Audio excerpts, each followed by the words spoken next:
मैं बाबा जी सर्वश्री आशुतोषाम्बर महाराज जी का शिष्य, उनके श्री चरणों को ध्यान करते हुए, उनके श्री चरणों में नमन करते हुए आप लोगों के समक्ष आज का उद्बोधन व्याख्यात करूँगा।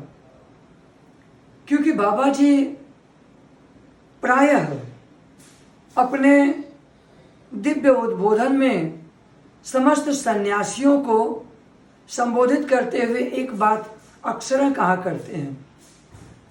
उन्होंने कहा, बाबा जी ने कहा कि इस धरती लोक पर श्री गुरु के चरणों की महिमा गाई गई है। श्री गुरु का चरण ही शिष्य के लिए सर्वस्व है। संपूर्ण प्रकृति के लिए श्री गुरु का चरण ही सर्वस्व है। सहजो भाई ने तो यहाँ तक कहा, 68 तीर्थ गुरु चरण पद भी होता खंड, सहजो ऐसो धाम नहीं खंड ब्रह्मांड। कि श्री गुरु के चरणों में ये उनका अपना अनुभव है और हर शिष्य को यह अनुभव करना चाहिए। क्योंकि गुरु का गुरु तो उस वक्त प्रकट हुआ कि उन्होंने मस्तिष्क पर हाथ रखकर दिव्य दृष्टि को उजागर करते हुए अंतर्घट में प्रकाश कर दिया। वह पवन पवित्र नाम प्रकट कर दिया। उनका कार्य वहीं पर अपनी संपूर्णता को परिलक्षित कर दिया। अब शिष्य की बारी है कि शिष्य ने क्या किया। सहजो भाई कहती है कि ये मेरा अनुभव है कि मेरे श्री गुरुदेव के चरणों में 68 तीर्थ है। और कहते हैं अफसोस कोई खंड और कोई ब्रह्मांड ऐसा नहीं है जहां पर ये सारी चीजें एक साथ मिलती हों। ऐसा नहीं है। यदि कहीं कुछ है तो वह गुरु के श्री चरणों में है। श्रोत्रिय ब्रह्मनिष्ठ बाबा जी सर्वश्री आशुतोषाम्बर महाराज जी, जो आज वर्तमान के पूर्ण ब्रह्मनिष्ठ और समस्त ज्ञान विज्ञान के प्रणेता हैं। मैं एक बात और यहाँ पे कहना चाहूँगा। एक बार की बात है, एक व्यक्ति ने रहीम दास जी से एक बात पूछा। संत रहीम दास जी भी अपने समय के पूर्ण गुरु हैं। उनसे किसी व्यक्ति ने पूछा रहीम दास जी से कि धूल धरत निज शीश पर कहो रहीम के काज। उसने पूछा कि जब हाथी जो है जड़ योनि में है, हाथी जड़ योनि में होने के बावजूद भी वो उसे बोध होता है कि वह गुरु के चरणों की धूलि को खोज रहा होता है।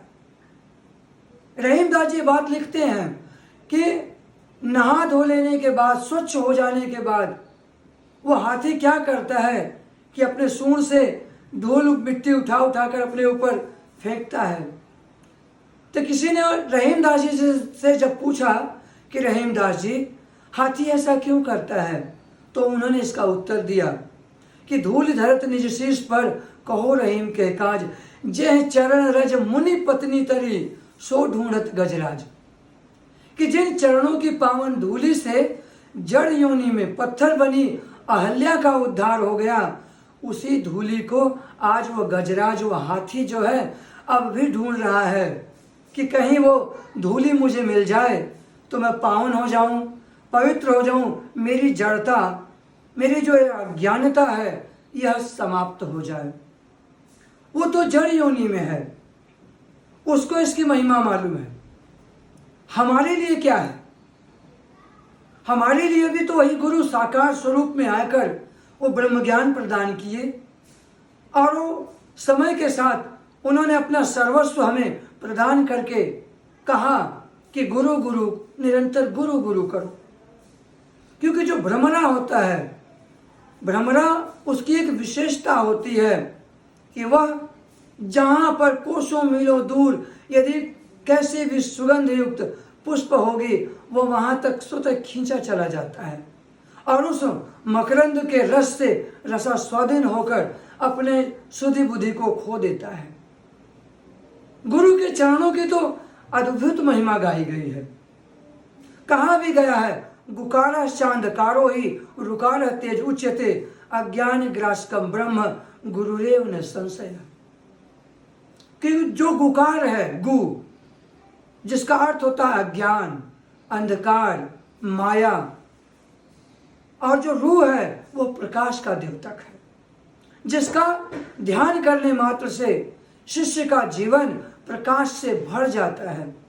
उसके जीवन में प्रकाश ही प्रकाश प्रदीप्त हो जाता है।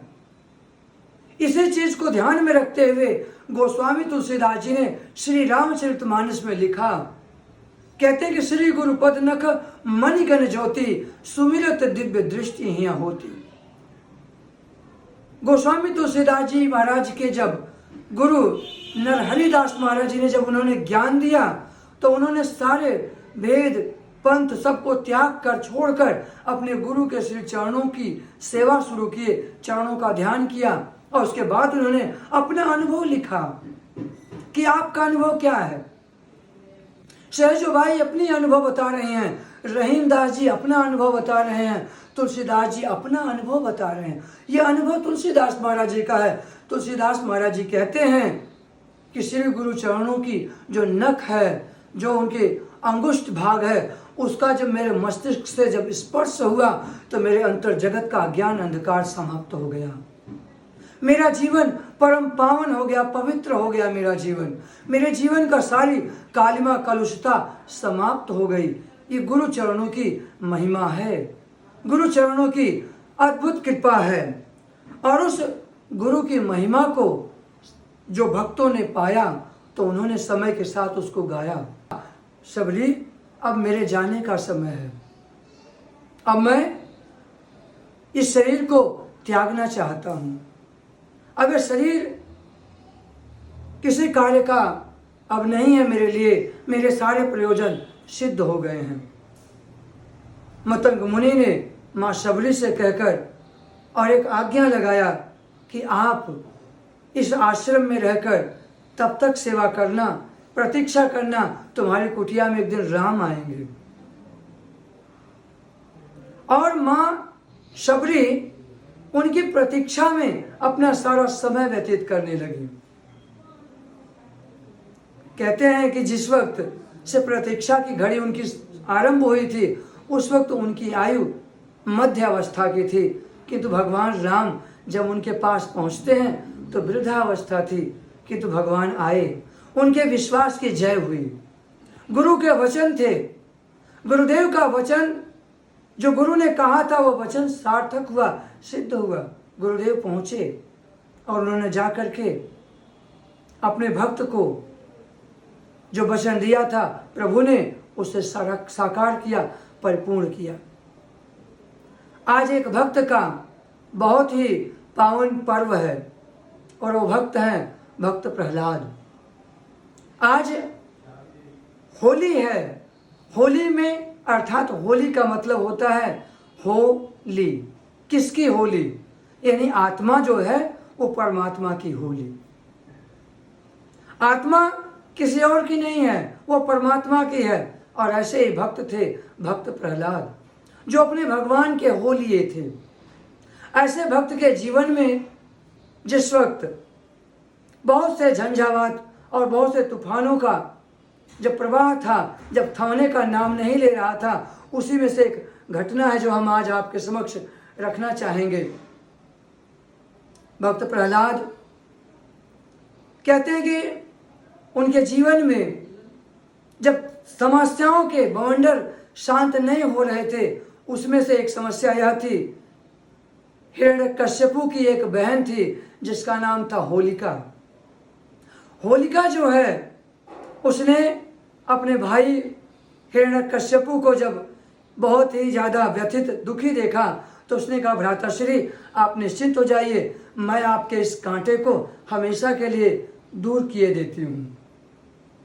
बस एक काम कर दीजिए आप कि आप एक चिता लगवाइए, चिता तैयार करवाइए और उसमें अत्यधिक मात्रा में जो है कि लकड़ी आदि का उपयोग करके चारों तरफ से अग्नि के हवाले कर दीजिएगा और मैं प्रहलाद को खेल दिखाने के बहाने लेकर मैं बैठूंगी और वो प्रहलाद जलकर भस्म हो जाएगा। और मेरे पास ब्रह्मा का दिया हुआ एक वरदान स्वरूप चादर है, उसको मैं ओढ़ कर बैठूंगी, मैं जलूंगी नहीं। होलिका ने यही काम जो उसने कहा उसी के अंतर्गत उसने वही कार्य किया। जब होलिका ने ऐसा कार्य किया तो कहते हैं कि जिस वक्त अग्नि लगाई गई, चारों तरफ से अग्नि धू धू करके जब जलने लगी, कुछ समय पश्चात भीतर से करुण क्रंदन की चीखने की आवाज सुनाई देने लगी। जला कौन? होलिका जलकर स्वाहा हो गई और प्रहलाद बच गए। इस दृश्य को देवताओं ने देखा। देवर्षि नारद जी ने ये बात ब्रह्मा जी से पूछा कि ब्रह्मा जी, आपका वरदान तो निष्फल हो गया। आपने तो होलिका को वरदान दिया था, आपने तो होलिका को यह वरदान दिया था कि उसको अग्नि जला नहीं सकती है। देवर्षि नारद जी की बात सुनकर ब्रह्मा जी कहने लगे, देवर्षि आप सही कह रहे हैं, मैंने होलिका को वरदान दिया था कि यह भौतिक अग्नि तुझे नहीं जला सकती। और सही बात है कि होलिका को भौतिक अग्नि ने नहीं जलाया, किंतु होलिका भगवान की क्रोधाग्नि से जरूर जलकर भस्म हो गई। वास्तव में भगवान के भक्त का जो अहित करता है उसका परिणाम ऐसा ही होता जैसा होलिका का हुआ। ऐसा ही परिणाम रावण के लंका का हुआ था। कहते हैं जिस वक्त हनुमान जी मां सीता का पता लगाने के लिए जब लंका गए तो कहते हैं कि वहां पर मेघनाद के साथ जब युद्ध हुआ तो भगवान श्री राम की प्रेरणा और इच्छा समझकर हनुमान जी इंद्रजीत के नागफांस में बंधकर लंका के महाराज जो रावण थे उनके समक्ष उपस्थित हुए। और रावण ने दंड स्वरूप क्या सुनाया कि इस वानर की पूंछ में आग लगा दिया जाए, और वही किया गया। हनुमान जी की पूंछ में आग लगा दिया गया। यद्यपि हनुमान जी वहां पर रावण को तरह तरह से समझाए हैं, लेकिन जब वो नहीं माना और आग लगा दिया तो गोस्वामी तुलसीदास जी ने इस बात को बहुत सुंदर तरीके से लिखा। गोस्वामी तुलसीदास जी कहते हैं कि साधु अवज्ञा कर फल वैसा, जरई नगर अनाथ कर जैसा। उन्होंने कहा, हे पार्वती, ये साधु की अवज्ञा का फल है, परिणाम है। भक्त हनुमान ने यद्यपि हित की वचन कहा था, हित ही कहा जिससे रावण का कल्याण हो, समझाया ही था, किंतु उसने मूढ़ बुद्धि ने न समझकर क्या किया कि भक्त की पूंछ में आग लगा दिया। और उसका परिणाम देखो कि अनाथ की तरह लंका जलकर स्वाहा हो गई। लेकिन रावण के ऐसा होने के बावजूद भी वो रुका नहीं। कहते हैं कि जिस वक्त विभीषण आए, विभीषण ने आकर के जब समझाने का प्रयास किया रावण को, तो रावण तब भी नहीं समझता है, उसको भी लात मारकर लंका से निकाल दिया। ये दूसरी चौपाई गोस्वामी तुलसीदास जी लिखते हैं। गोस्वामी जी का कहना है कि साधु अवज्ञा तुरंत भवानी, करी कल्याण अखिल का हानि। कि साधु की अवज्ञा का फल यह हुआ कि उसका अब विध्वंस होने का समय आ गया। भगवान ने भी समझ लिया कि इसने पहले तो एक मेरे परम भक्त हनुमान का अपमान किया, अब इसने मेरे दूसरा जो सेवक है, जो मेरा भक्त है विभीषण, उसके साथ भी इसने अवमानना ही किया, इसलिए अब इसका रहना उचित नहीं है। और कहते हैं कि उसका सर्वनाश होना सुनिश्चित था और उसका सर्वनाश हुआ।